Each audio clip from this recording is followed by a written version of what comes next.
So I have a love-hate relationship with the New Year's. I love a clean slate, a fresh start, a new beginning. But on the flip side of that, I really dislike that there's this mentality that you have to wait for some arbitrary point in time to make things happen for yourself.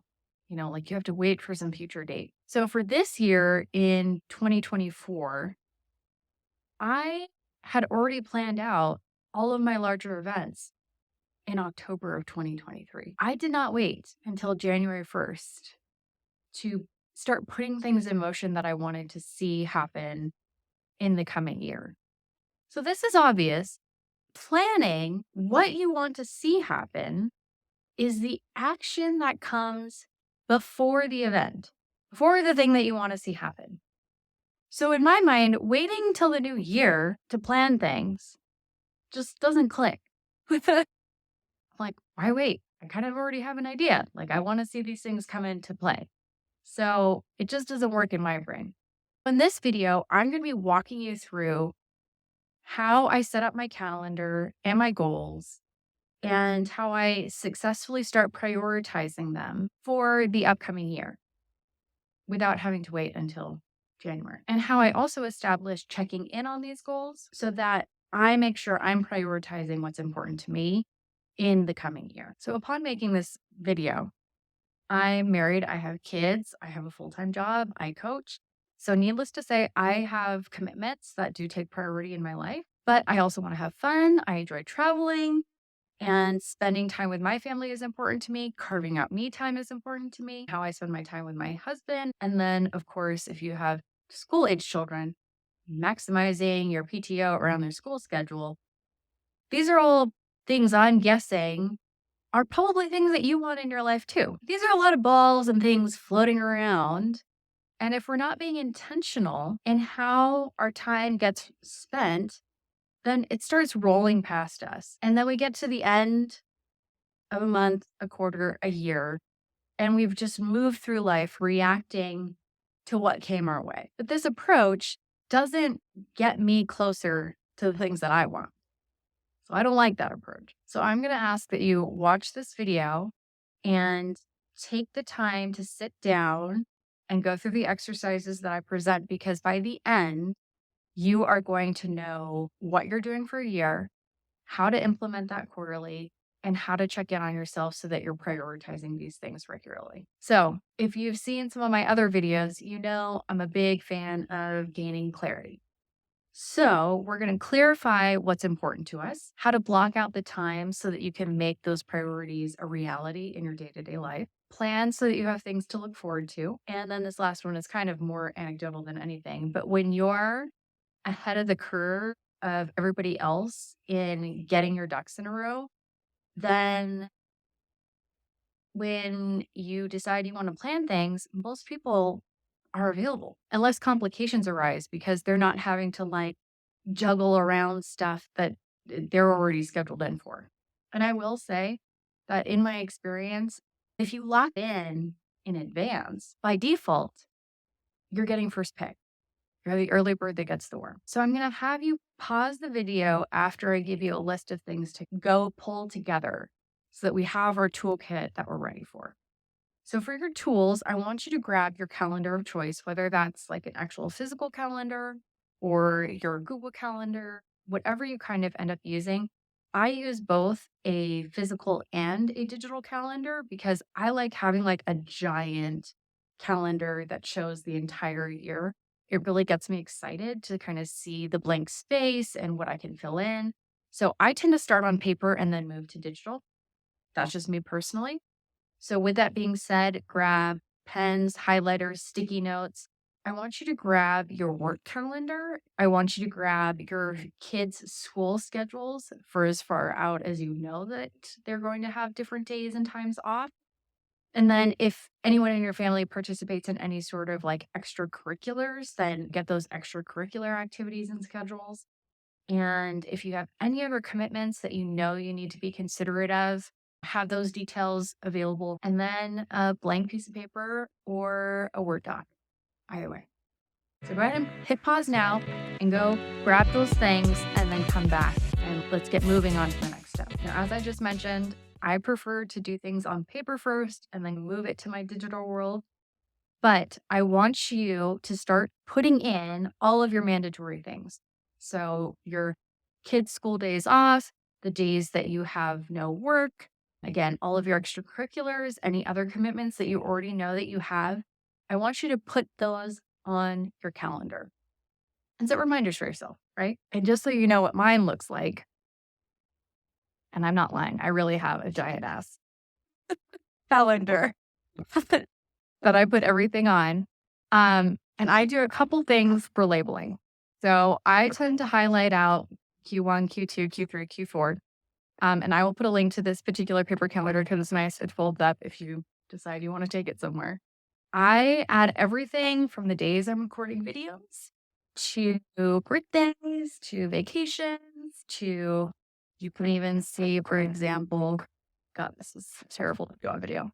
No school, right? So I write down all of those top level things. But now that you've gotten this piece done, you're going to be doing a brain dump next. A brain dump is where you have all the different things that have been floating around in your head and you're going to write them down. Now, I tend to break these up into categories. So here's an example of my categories. You can see all sorts of different things here.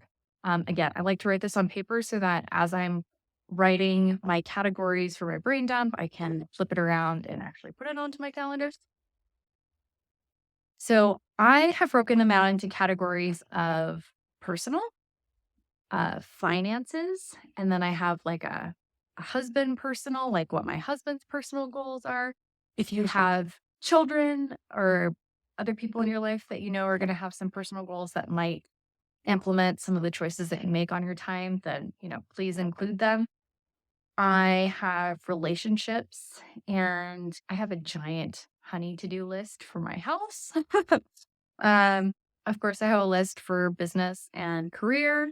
And then I have one for family and then just kind of a miscellaneous other category. So to give you some examples of what I have written down in some of these different categories to kind of jog your own brain. For example, my husband, he is a jujitsu practitioner. So he has some goals around jujitsu. One of my personal goals, and this feels very selfish for me, but at the same time, I'm trying to lean into the things that I really do desire. Every 90 days, I want to take at least 24 hours of where I am 100% kid free. So I want like an alone mom day where I can do anything that I want. And my first alone day is actually coming up in 2 weeks, and I have no idea what I'm going to do, but it's probably going to involve a hotel and a nap. So that's something that I've included in my personal list. Then for our finances, we have a goal to pay off one of our cars. In the relationships, so we have some goals to see more of our friends that we haven't seen in a long time since we've had children and COVID and stuff like that. So we've made a priority to travel to go see some of these people. For our house, I mean, if you own a house, the list is just, it could take up this whole page. I have business and career goals. One of them is creating consistent content. So hopefully you'll be seeing that because that's a goal of mine. And in family, we actually have goals of doing more family trips now that my second is a little bit more road ready. And then in our miscellaneous, honestly, we have a line item here that says like, just get to know more jujitsu families because my husband does jujitsu like 3 or 4 times a week. So hopefully that can like start jogging you on what you would write down in some of your own categories. And then, of course, if you have a category that you think I should have, please put it in the comments. Or if you have things that are unique to your own life and family situation, obviously create that as a category. Now, as you continue that brain dump, write down everything you would love to see happen in these various categories. Don't censor yourself. Now's your time to just like get cozy, put on your nice, cozy sweaters, wear your hair up in a bun, get yourself your coffee or tea, and like just dream.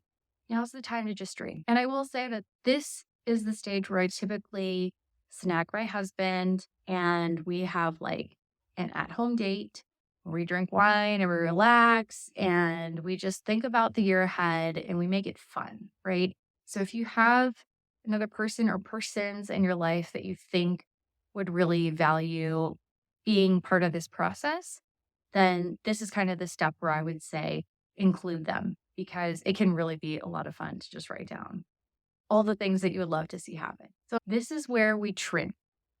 So we take all of those dreams and we prioritize, right? And the way that I figure out how to gain clarity on these priorities, I tend to go back to the guiding principles that my husband and I have for our family, for our relationship, and more specifically for the men that we want to raise, right? Because I have two boys. And how this like feeds into the ultimate direction that we want to be heading in. And we look at these guiding principles, or you can think about it as like a mission statement to make sure that when we say yes to something, it's in alignment and into our larger umbrella objectives and like our larger family goals. So, like your mission statement and all that, like it doesn't need a big to do. And if you don't have one, it's actually really grounding to think about. And especially if you have children and you have a desire to see them turn into certain people down the road. Um, it's just a fun activity, kind of think of like the end in mind. Who do you want yourself to be as a person? How do you want to help guide your children into the people they ultimately want to become? What does that life look like? And what are the aspects of your life that will support you getting there, right? And what additional support pieces do you need? So in the instance of my husband and I, because I'll break it down into how we have it written out for each. And I'm gonna look to my screen here because I don't want to ruin it because we spent some time working on this. Um, so for my husband and I's relationship, we assume best intentions, listen before responding. We're on the same team, so we treat each other accordingly. Our relationship is not 50-50. I don't believe in that. What we do is we give the most that we can each day, and we prioritize each other over anyone else. And we strive to grow and support each other in our own interests, as well as grow and support each other into old age together. So we want to be on the same page, even if we're interested in different things at different times. Now, in the instance of my family's guiding principles, and you'll notice that there's some overlap in this instance as well. We assume best intentions. We listen before responding. As a family, we're on the same team. So we treat each other accordingly. We give the most that we can each day. We support each other in our independent paths. And we prioritize the family unit over anything else. So to drill that down a little bit deeper, our ultimate goal for our boys is we're looking to raise resourceful, independent men who pursue their lives with confidence, diligence, resilience, kindness, and gratitude. And at the end of their lives, our goal is that they know they are leaving this earth better for their part in it. So take a moment to think about your own guiding principles, what that might mean for you, and start trimming. I feel like this is the easiest part in the sense of start trimming some of the things that don't align with these ultimate goals or directions. And again, it's all very high level, but you get a sense and a feeling of when something isn't really in alignment with where you're trying to go. And you will feel also when things are getting you closer to that future version of yourself, your family, whatever it may be. And if it's still feeling kind of like, I'm not quite sure what she's trying to get at here. Here's an example. So in our guiding principles, we say, okay, the family unit is more important than anyone else or anything else, right? So maybe, for example, there's an unhealthy family dynamic with your in-laws. And historically, maybe you've just defaulted to Christmas at their house because that's always what has been done. And this year you decide, you know what? I'm going to prioritize my family unit and we're going to do something else. And you're going to decide that it's going to be something fun for you and your family. And you're going to enjoy it in your own way. And then you're just going to set aside a different time with your in laws so that you're not having Christmas continue to be, I'll just say, a touchy time. So, what I'm trying to illustrate is that our choices, they end up taking time and concerted effort, whether we're conscious of making that choice or not. You have to prioritize ultimately how your time is going to be spent first, right? So once you have the core of what is important to you laid out, you can more freely pursue them.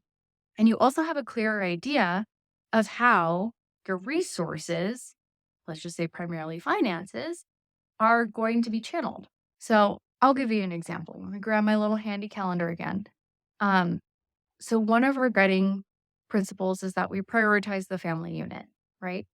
And it's important to us to spend time together as a family unit, not just moving through the daily motions, but doing things above and beyond that. And so, if we're channeling our resources in a way that supports that, then family vacations is one of the ways that we're going to be seeing that come to fruition in 2024. So, we have two different like family only vacations where we're not having the in-laws and all the other grandparents, blah, blah, blah. It's just going to be us, the four of us. So once you have your list kind of trimmed down, then I want you to take the next step, which is another kind of trimming exercise of sorts. But I want you to start working things backwards. So for me this year, it's important that I set aside time to get my coaching business to the next level. That's one of my goals. I want more alone time, like I talked about. I want more one-on-one time with my husband. When you have two small children, do you know what that's like? I want to see more of our friends because of COVID and having kids. We just haven't had as much social connection as we usually would prefer. I have goals for daily motion. I want to create more meaningful connections with other families in our community. These are all things that if you just write them down, but you don't take any action steps towards it, it's not going to happen. So that's why we got to work it backwards. So let's use a common one that I hear. I want more regular time for me. So let's get a little more specific. What does me time look like? So for me personally, the specific goal is I want weekly time slots where I get to do something that is fun just for me. So I've determined that weekly fun things that I want to focus on are I want to go to a yoga class downtown. There's one very nice worn yoga class like in the middle of the day on Wednesdays that I love. So I want to keep doing that. I really enjoy reading. You can see some books over here. This is going to be your self-help gardening, probably some sci-fi and fantasy mixed in here. But yeah, I'm an avid reader, so I really enjoy spending more time reading. As I just mentioned, there's going to be gardening books. Well, that also means that I really enjoy gardening. So dub me a grandma in a 36-year-old body right now. But let's focus on that first one. Let's say, okay, yoga is the goal, right? Well, let's just say yoga classes are $10 each. And based upon my current budget, work schedule, kids' school schedule, the best time to go is at noon on Wednesdays and let's just say Fridays. So to work that backwards, what do I need to do, get, or achieve to get those classes weekly, basically instituted in my routine? Well, number one, I need to allocate $20 weekly to the yoga classes. So there's your financial piece.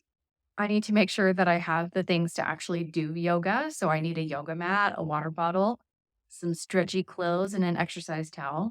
Luckily, I have all that, so we're good there. I need to sign myself up on their app for all of the pertaining classes. And since I'm going to try to focus on this for the next quarter, well, I'm going to plan it out for the next 90 days. And I am going to pre-book myself so that I automatically have it on my calendar in the schedule. And now I need to add little reminders to all those classes that I'm booking over the next 90 days because my brain doesn't always remember the things I tell myself I'm going to be doing.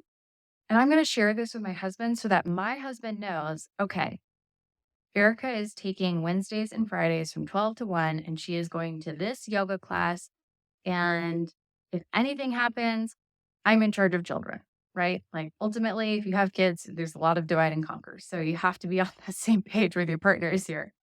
And since I'm a big fan of celebrating when you start getting your habits in place, when I achieve getting these classes, I am actually going to take a giant calendar that actually hangs on the wall over here, and I'm going to put a big E on it that says, I exercised.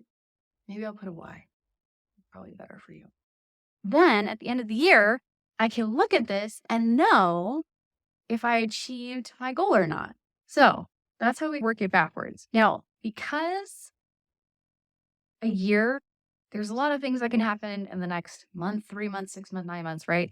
So now that we've trimmed our goals and we've thought about working some of the, I'm just going to say more difficult ones backwards, based upon your different categories and the priorities you have of them, I want you to use pencil. Don't get pen happy just yet because things change, life changes, and I don't want you going and like buying multiple calendars a couple times every month because too much has changed and things have shifted, right?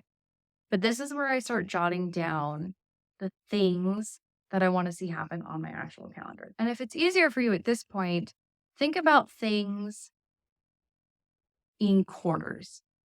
So everything that's on your different categories of goals, they're not all going to happen in 1 month. They might not happen in the first 3 months or the next 6 months, but be cognizant of how much you can take on at a specific time. So my rule of thumb is I try not to focus on more than two, maybe three things, like a quarter. And then once those habits, if I'm trying to work on a habit, are like more solidly put into my life, then I start building upon that. So in the example of, let me grab my calendar. We can look at one of my goals and we can use that as an example. Here's an easy one. Let's say you have a house list. Here's all my house list. Okay. So we have fruit trees that need to get planted. I need to set up some irrigation. We have gates that we need to repair. Um, there's some drywall that needs to be fixed on the interior because of rain damage. Um, we have a lot. We just, in general, we have a lot. But not everything that's on this list needs to happen first, right? So I prioritized which ones we can A, financially handle, B, have the time to deal with and manage. Like you don't want to do anything outside when it's snowing. That's no fun. So I've kind of prioritized and I've put them into which quarter it would best be suited. And then also, if you're working it backwards, you can say, okay, if you have a big project, you can start putting money towards that project so that the time that you get there in a quarter, you are in a place to A, buy the things that you need, always great, and actually implement. So now that you have all of this kind of laid out, I want you to take this step to actually assess. So I want you to look at all your lists and I want you to look how you put them all on the calendar. Right? Right? Yeah. And I want you to look at it from a holistic perspective. Okay. Because once you have all of this on paper and you're looking at it in one image, it's a lot easier to say to yourself, oh man, that's too much. Like, I got babies. I can't be doing all that. Or maybe you're on the flip side where you're like, oh, I actually could probably put more things on the list because I have more time to do them. Are you planning too many things closely together? Are you planning too many things too far apart? Are you maxing out your PTO? And girl, assuming you're a lady watching this, you should definitely be maxing out all of your PTO. And that's one of the main reasons I plan. Like I said, I like to have fun. I like to travel. So I'm always maxing out my PTO. But I want you to do a final review of everything, mainly because I want you to look at this and I want you to have a sense of, hell yeah, my year is going to be great. I am crushing it already. And look at all the things I get to do. And I want you to have a sense of like excitement. Because at this point, if you're looking at this and you have dread, then yeah, definitely scale things down. If you're looking at this and you're like, kind of ambivalent about it, well, then it's time to incorporate some more fun things. The other key piece to all of this, and this is why I'm a big fan of your extra large paper one, is I want you to put this all in a visual spot for you. Maybe it's on a fridge, maybe it's on like a little wall, maybe it hangs in your office. It is not going to be the most aesthetically pleasing thing that's going to fit like your beautiful office vibey background. But there is nothing worse than spending the time doing this, writing this all down, having your plans, and then shoving it in a drawer and coming across it 6 months later and you're like, man, could have been in on stuff.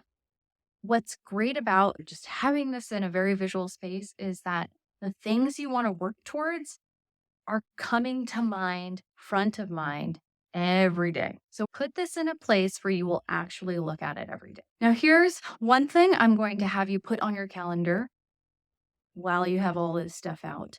But I want you to do a periodic check in. Now, this practice, again, doesn't need to happen in the new year. You can start this at any point. And you can say, okay, I'm going to look at the next 3 months, 6 months, whatever it may be, whatever time frame you kind of want to utilize. But I want you to do check ins.